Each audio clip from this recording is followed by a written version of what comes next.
ए जंगल को आसी मु बहुत भल काम कली। चारिआडे चढ़ी मानक घर मते खाइबा खोजिया पई आउ कष्ट କରିବାକୁ पड़िबनी।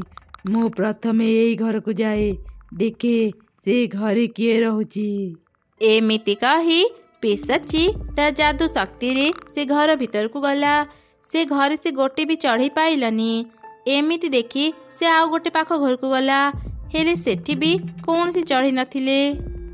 ए जंगल रे एते गुड़िए घर देखी मु भाबुथिली अनेक सारा चढ़ी खाइबाको पाइबी हेले सबु चढ़ी निज घर छाड़ी एका सांगरे कुआड़े चली जाइछंती।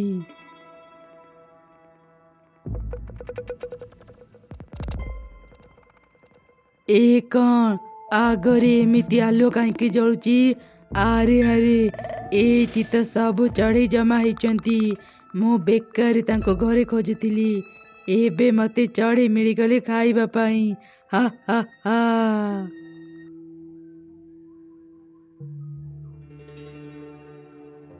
अच्छा तमे समस्ते ताले एठी अछ।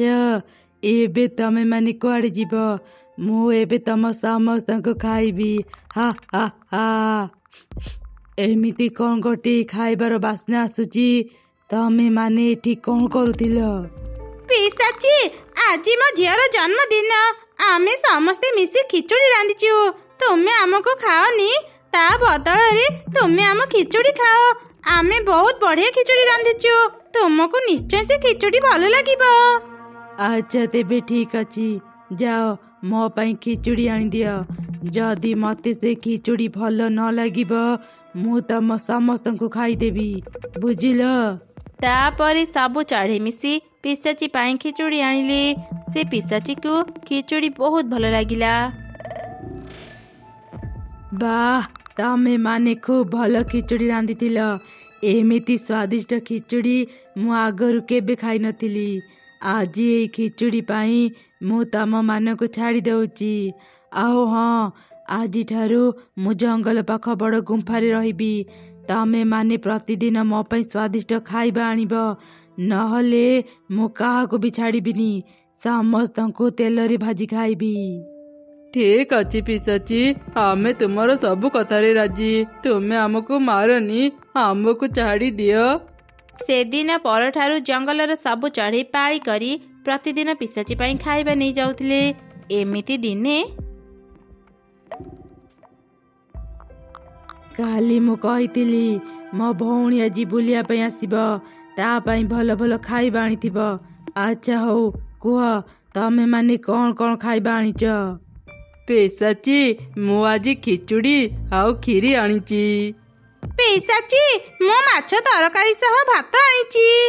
छी छी सबु दिन परी सेई एका खाइबा आनिच। एते दिन परे मो भौणी आसुची मु ताकू एई सब खाइबा देबी।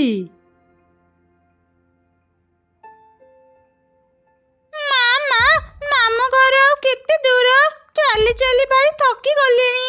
भोक भी लागुची। किछि खाइबाको दियो ना मां। किछि न खाइले मु आउ आगुको जाई परिबिनी। आरी पिलामानी एई जंगल पार हेले आमे मामू घरे पहुंची जिबा। मु तो किछि भी खाइबा धरिनी। तम मानको एबे कोन खाइबाको देबी? एई तो आगरे किछि चढ़ेई खाइबा धरिचंती। चलो तांको पाखरु किछि खाइबा मागी देउची। टिके शुणिबे आपनको पाखरे तो अनेक खाइबा अछि। आमको किछि खाइबा देई थांतु। मो दुई छुआको भारी भोक लागुची। मु आज किछि खाइबा भी धरिनी। ए कण मो खाइबा मो पाखको आसी मते खाइबा मागुची। आज मु ए बतक मानकु मो भौणी को खाइबा पाई देबी। एमिति कही पिशाची माँ बतक को धरी पकेइला। पिलामानी शीघ्र ही जगह छाड़ी चली जाओ। एठी गोटे मुहूर्त रुहनी। मार एमिति कथा शुणी दुई बतक छुआ शीघ्र से जगह छाड़ी चली गले। अरे अरे से बतक छुआ गुड़ा चली गले। मु एबे तांको पछरे जाई पारिबिनी। मो भौणी केते बेले भी एठाको आसी जीव। तमे दुई पक्षी सुन जाओ ए दुई बतक छुआ को शीघ्र धरी आण। जदि तमे माने बतक छुआ मानकु धरी आनिब मु तम दुई जन को 2टी सुना टंका देबी। सुना टंका लोभरी କାଉ ଆଉ ମିଟୁ ନିଜ ନିଜ ଖାଇବା ରଖି ବତକ ଛୁଆମାନଙ୍କୁ ଧରିବା ପାଇଁ ଚାଲିଗଲେ। ସେପଟେ ବତକ ଛୁଆମାନେ ଦୌଡ଼ି ଦୌଡ଼ି ଅନେକ ଦୂରକୁ ଚାଲି ଯାଇଥିଲେ। ଏସବୁ କଣ ହେଇଗଲା ଦିଦି? ଆମ ମାକୁ ସେ ପିଶାଚି ଖାଇ ଦେଇଥିବ। ଏବେ ଆମେ କେମିତି ବଞ୍ଚିବା? କାନି ଭଉଣୀ, ସବୁ ହେଇଛି ମୋ ପାଇଁ।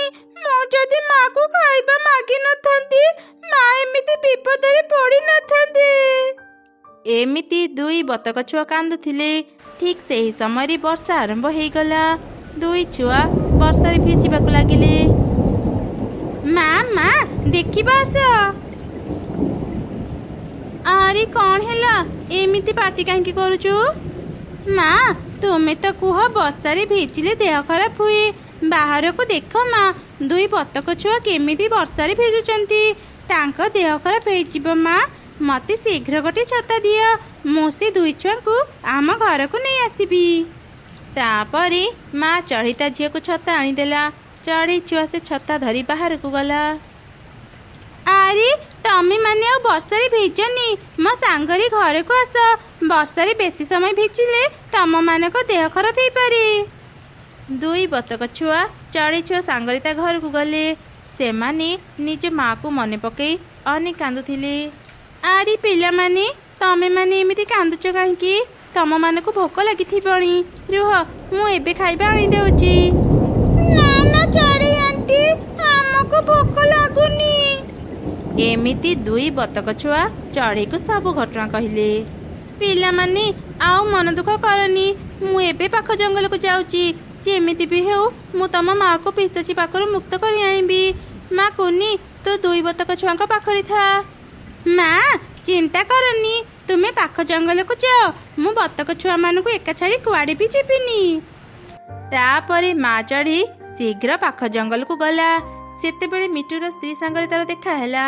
ଚଢ଼େଇ ତାକୁ ପିଶାଚି ବିଷୟରେ ପଚାରିବାରୁ ମିଟୁର ସ୍ତ୍ରୀ ତାକୁ ସବୁ ଘଟଣା କହିଲା। ହେଲେ ମିଟୁ ଭଉଣୀ, ତୁମେମାନେ ଆଉ କେତେ ଦିନ ପିଶାଚିକୁ ଏମିତି ଖାଇବା ଦେବ? ସମସ୍ତେ ମିଶିଲେ ପିଶାଚିକୁ ନିଶ୍ଚୟ ହରାଇ ପାରିବ। ଆରେ ଚଢ଼େଇ, ସେ ପିଶାଚି ଅନେକ ଶକ୍ତିଶାଳୀ। ଆମେ ଯେତେ ଚଢ଼େଇ ମିଶିଲେ ବି ତାକୁ ହରାଇ ପାରିବୁନି। ଓଲଟା ଯଦି ପିଶାଚି ରାଗିଯିବ ନା, ସେ ଆମକୁ ତେଲରେ ଭାଜି ଖାଇଦେବ। ମିଟୁ ଭଉଣୀ, ଆମେ ସିନା ବଳରେ ସେ ପିଶାଚିକୁ ମାରି ପାରିବାନି, ହେଲେ ବୁଦ୍ଧିରେ ତ ପାରିବା। ତୁମେ ଖାଲି ମୋ ସାଙ୍ଗରେ ଆସ।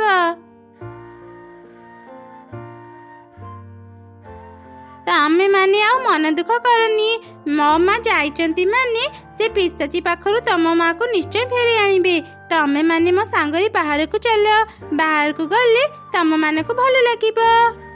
ଏମିତି ଦୁଇ ବତକ ଛୁଆ ଚଢ଼େଇ ଛୁଆ ସାଙ୍ଗରେ ବାହାରକୁ ଗଲେ। ସେତେବେଳେ କାଉ ଆଉ ମିଟୁ ବତକ ଛୁଆଙ୍କୁ ଖୋଜୁଥିଲେ। ସେମାନେ ଯେମିତି ବତକ ଛୁଆଙ୍କୁ ଦେଖିଲେ, ଶୀଘ୍ର ସେମାନେ ବତକ ଛୁଆଙ୍କୁ ଧରି ପିଶାଚି ପାଖକୁ ନେଇଗଲେ।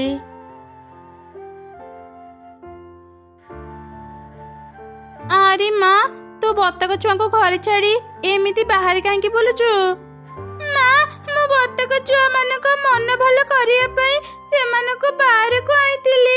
ସେତେବେଳେ ଦୁଇଟି ପକ୍ଷୀ ଆସି ବତକ ଛୁଆଙ୍କୁ ଧରି ନିଜ ସାଙ୍ଗରେ ନେଇଗଲେ। ତୁ କଣ କହୁଛୁ ରେ ମା? ନିଶ୍ଚୟ ସେମାନେ ପିଶାଚି ପଠେଇଥିବା ପକ୍ଷୀ ହେଇଥିବେ। ମିଟୁ ଭଉଣୀ, ଆଉ ବେଶୀ ସମୟ ନାହିଁ ଆମ ପାଖରେ। ଚାଲ ଏବେ ହିଁ ତାନ୍ତ୍ରିକ ମାଙ୍କ ପାଖକୁ ଯିବା। ଏମିତି କଥା ହେଇ ସେମାନେ ତାନ୍ତ୍ରିକ ଚଢ଼େଇ ପାଖକୁ ଗଲେ ଆଉ ତାକୁ ସବୁ ଘଟଣା କହିଲେ। ସବୁ ଶୁଣି ତାନ୍ତ୍ରିକ ଚଢ଼େଇ କହିଲା, ସେ ଦୁଇ ପିଶାଚି ଅନେକ ଚାଲାକ। ସେମାନେ ନିଜ ଜୀବନକୁ ଅନ୍ୟ ଏକ ଜିନିଷରେ ଲୁଚେଇକି ରଖିଛନ୍ତି। ତମେ ମାନେ ଏଇ ଲଡୁ ନିଅ। ଏଇ ଲଡୁ ଯେମିତି ବି ହେଉ ଦୁଇ ପିଶାଚୀଙ୍କୁ ଖୁଆଇ ଦେବ। ସେମାନେ ଲଡୁ ଖାଇ ବେହୋସ ହେଇଯିବେ।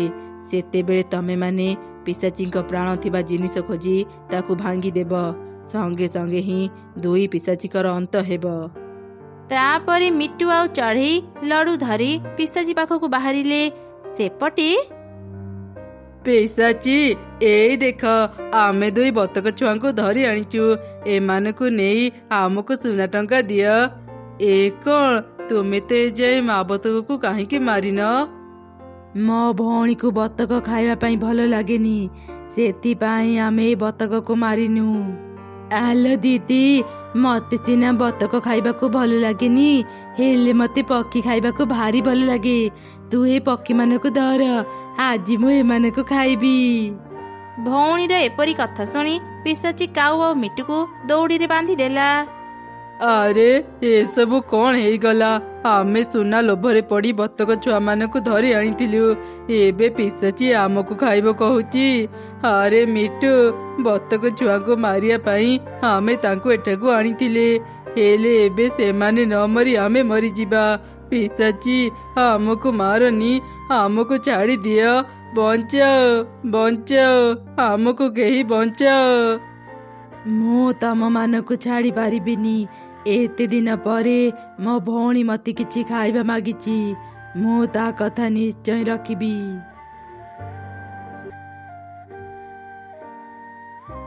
ଏ କ'ଣ ଚଢ଼ି? ଏ ପିଶାଚି ମୋ ସ୍ୱାମୀକୁ ବାନ୍ଧି ଦେଇଛି। କିଛି ଗୋଟେ କର ଚଢ଼ି, ନହେଲେ ପିଶାଚି ମୋ ସ୍ୱାମୀକୁ ମାରିଦେବ। ବ୍ୟସ୍ତ ହୁଅନି ମିଟୁ ଭଉଣୀ, ଚାଲ ତାଙ୍କ ପାଖକୁ ଯିବା।